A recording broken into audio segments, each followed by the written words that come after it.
Hi guys, it's Andrea from Prairie Sky Paper Crafts. I'm an independent Stampin' Up! Demonstrator from Manitoba. Today on How Do I Use It Tuesday, I'm going to show you what you can do with the Whisper White Craft Pad. Now when it comes to you, I should say, it's uninked, so you need to ink it up. This is the old style pad. This is the new style pad. My white ink doesn't need to be re-inked today, but I'm going to show you exactly how to do it with my Coastal Cabana ink pad. The process is exactly the same. So you're going to open up your ink pad and get your re-inker and shake it for a few minutes just to make sure that the pigments are evenly distributed. Now, every demonstrator has their own way of doing it. The way that I prefer to do it is to start with my pad at an angle and then take the ink to the pad. Just in case a drop comes out, it goes directly onto your pad. Now I'm going to lay it flat and I'm just going to do an up and down pattern. And when I get to the end of the pad, you can see it starting to soak in. I'm going to go side to side. Okay, and then I go up and down again from the opposite direction just to make sure that it is evenly covered. And then just dab off whatever's left. Now let it sit until all of the ink has been absorbed. Now I like to let it sit for a little bit before I use it, just to make sure that everything has settled and the pad has fully absorbed. And if there's a little piece that hasn't gotten into the paper, just take some paper and I just rub it in. This is the back of a label, just to make sure that there's no excess. And if there's little bubbles in that, you can go ahead and rub the back gently with a spoon and then just cover it up again and let it sit for a few minutes just to make sure that the ink is evenly distributed. Okay, and then this is the top of the pad. All I'm going to do when I let it sit is flip it over so that the ink has a chance to go into the pad. All right, so now we're going to get started with our Whisper White ink. And there's three things in this video that I'm going to show you how to do. Excuse me. The first one, I'm just going to grab some of my basic black paper and we're going to do a chalkboard technique. Now for this, you're going to need a stamp and a sponge and a stamp block for whichever stamp that you would like to use. Now I'm going to be using a happy birthday sentiment for this one just because that's what I need in my life right now. So I'm just going to go ahead and open up the stamp block, or sorry, the stamp pad. When you're using Whisper White, if you're using a different color, you want to make sure that your stamp is absolutely clean, because if there's a color left on here, it will transfer to your stamp pad. And then it won't be quite pristine. Now, the Whisper White ink is quite juicy and it covers very quickly and very evenly. So now I'm just going to go ahead and stamp my sentiment onto my card. Okay, I love this for coloring on dark cardstock. And then you're just going to take your stamp, or sorry, your sponge, and you're going to ink it up a little bit and just brush, just to kind of make it look like it's a chalkboard that's been used for a while. Whisper White is a slower drying ink, so you want to make sure if you want to put ink over the words that you've just stamped, you want to go kind of gently just so that you don't smudge it. And then of course you can just make it as thick or as thin as you want. And you can either set it aside to dry for as long as, I don't know, it usually only takes a couple of minutes. Or if you've got a heat tool, you can just bring your heat tool in and just give it a quick blast. That'll help set it a little bit faster. And then you're done. So for this card, I'm just going to set it aside. I'm not quite finished with it yet, but I will show you my finished product later in the week.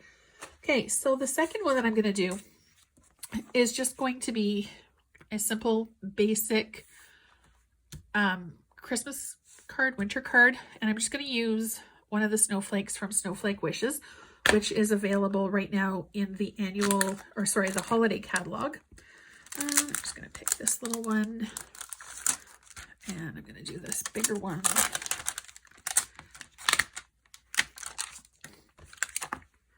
Okay, and the process for this is exactly the same. I'm going to tap that there.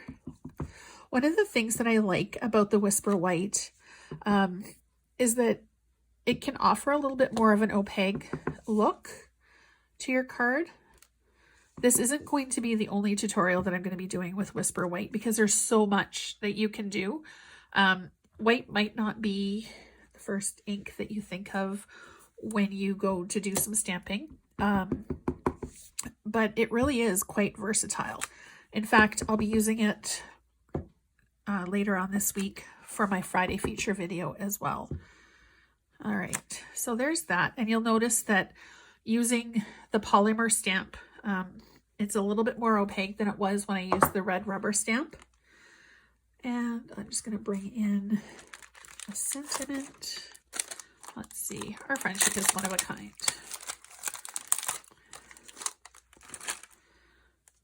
I'm going to do my card for this one, I think horizontal. Tap it on. And just place it onto the card.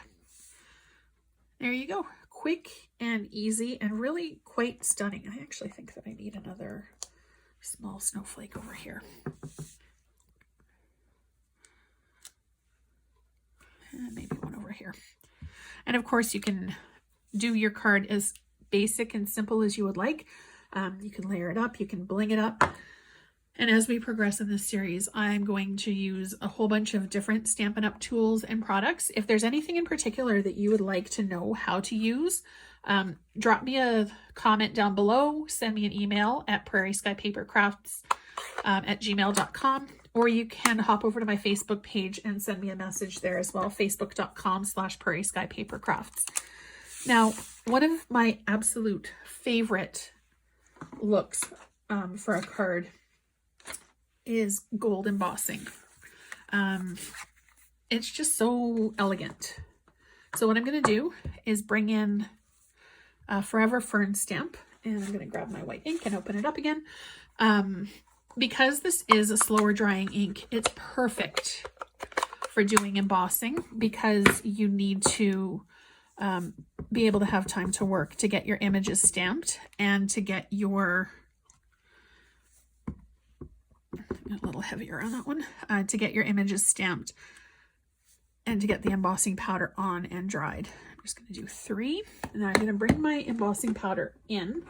I like to keep mine into a container just because it's easier to keep it contained, and I'm going to close up my ink so it doesn't go everywhere. Okay, so I'm just going to simply bring in my card and roll it through the embossing powder. Okay, and then when you're done, you're just going to tap off the excess. So I just tap it off into the container so it doesn't go flying everywhere. Okay, and if you have little patches that are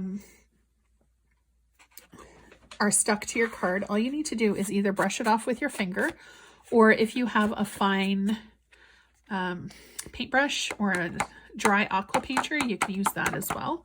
I'm just going to flick the back. I'm pretty happy with the way that that looks. Oh, there's a pause spot right there. All right, and then before I do anything else, I always seal and make sure the lid is onto my embossing powder because I have a cat who likes to come and craft with me. Okay, so now I've got my embossing powder on.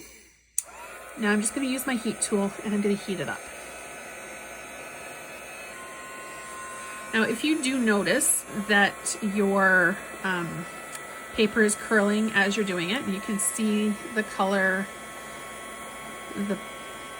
starting to come, the embossing powder is starting to melt, that's how you know when you're finished, is that there's no dull looking spots on your piece of paper. Now, as I was saying, if you do notice that your paper is starting to curl, all you need to do is flip your card over and heat from the back, and it'll continue to melt the embossing powder, and it'll make sure that your card lies flat.